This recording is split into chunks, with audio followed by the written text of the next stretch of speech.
the first technology that I'm going to talk about is Citelighter.com, and I am still kind of researching this technology. I started looking at it last year to help with writing research papers because it's been really difficult to teach students how to pull information from websites in order to use and organize it onto a research paper. And so it's Citelighter.com, and I'm going to go ahead and log into my account. And you'll notice right here where my mouse is that there's a toolbar, and that's something that it'll prompt you when you log in or when you create an account to download, and that's important, and I'll demonstrate why that's important.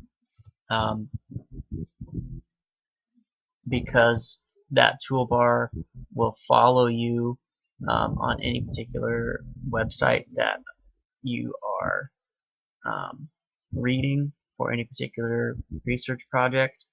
And so here is the home page. Like I said before, I selected this last year to try to help my students organize their research papers, and the goal was to not only organize research papers for my classes, but also to give them a tool that they can take with them into college. And so really the IST standards that I'm covering with this technology would be the ISTE student standards number 6, and I think A and B would be the main ones: understand and use technology systems, and then select and use applications effectively and productively. But they're going to have to do plenty of troubleshooting and transferring what knowledge they have of writing research paper and transferring it to using this particular site. And that covers all of the number 6 ISTE standards. But I'll show you a few things about how this works. I'm going to open up a new tab, and I'm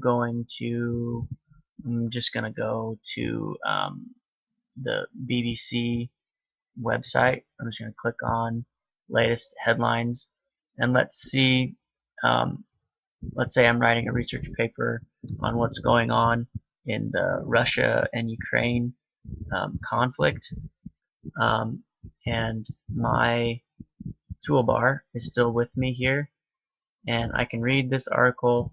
Let's say I'm on this particular project, I'm working on quoting things from a website, and I'm trying to find information about where the fighting is taking place. I can highlight that, and I click capture.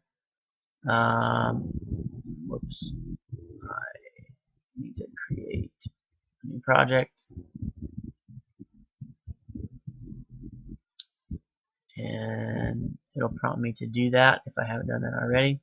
We'll call this my Russia project. I can correct my spelling here. There we go. I'll save it.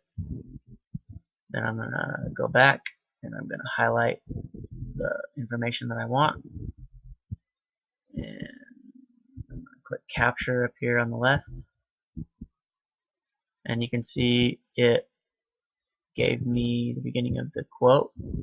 I can edit the citation.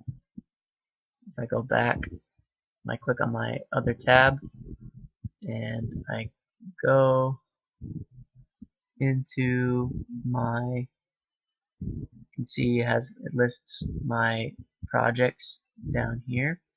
I can click on view my project, and click on write or edit. You can even export it to a Word document. I'm just going to click view. Let it work here. You can see that you can work with APA, MLA, or Chicago style, and it helps students to make the citations according to the style.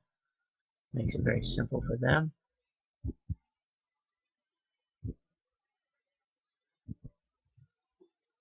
And there's my quote. What it should also have is the source. If I click on it there, and so it shows me where I found that quote. It even cites it for me in MLA style. I'm going to go ahead and show you. It'll change the format of the citation just slightly when I click APA. I'm going to go ahead and switch it back to MLA, and then that way they know where they got it, and they won't forget it, and then they can go back to that document and they can continue to read, and they can continue to pull information that they want. What's really cool is that then they can click up here on the toolbar, they can click the write button when they're ready to go ahead and start writing, and it will pull up their Google Docs account.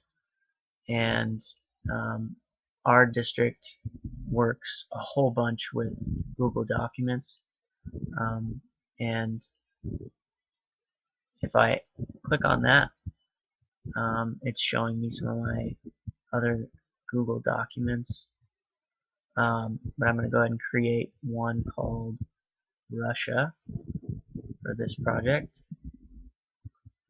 And it's making me sign in. And let's see, this account.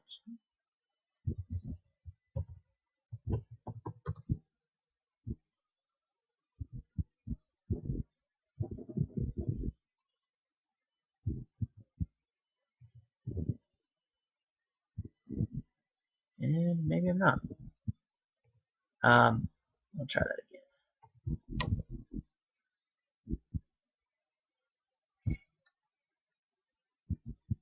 Thought I was already signed in. But what it should do is pull up my Google Documents, and I can link it. And once students have it linked, then I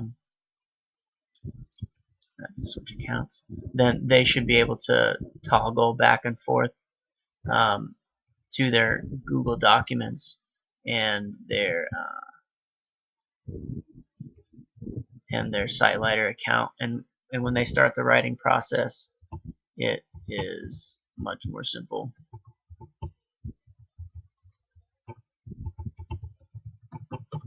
I just wanted to show you how to get into that Google Doc, or what it looks like anyway. And